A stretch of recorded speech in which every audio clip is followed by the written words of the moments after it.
for the first time in my life, I really prayed. And I prayed kind of the typical atheist prayer. There's a prayer called the prayer of the skeptic. The prayer of the skeptic goes like this: "Oh God, if there is a God, save my soul, if I have a soul."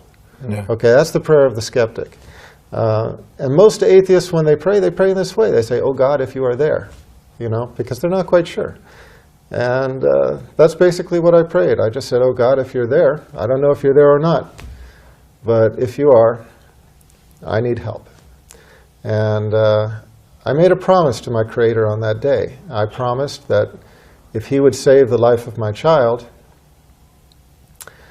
and then guide me to the religion that was most pleasing to Him, that I would follow. And that was the simple promise. And I was only away for maybe about 15 or 20 minutes. But when I went back into the intensive care unit, my daughter was on the other side of the intensive care unit. And when I entered the door and looked across the room, the doctors raised their faces from my daughter. And I could see right away something had changed.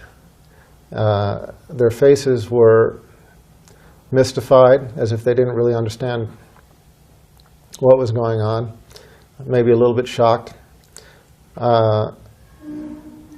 When I walked up to them, they simply told me that she was going to be okay, and that she wouldn't, she wouldn't die. And sure enough, she went back to being a completely normal child in all respects. I mean, you know, normal quirks, but completely healthy. She didn't have surgery. She didn't need medication. Just her condition completely reversed. And here's the thing. We had an ultrasound film of her heart beforehand. And we had an ultrasound film of her heart after.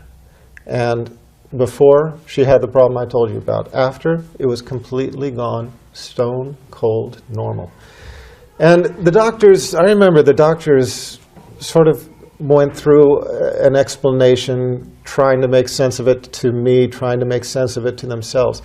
And I feel that they bought that explanation. But I remember standing there looking at them just thinking, you know, I know that explanation works for you, but it just doesn't work for me.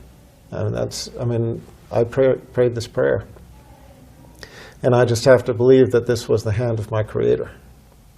So I knew He had made good on His promise, and I had to make good on mine. So that started me on a religious search.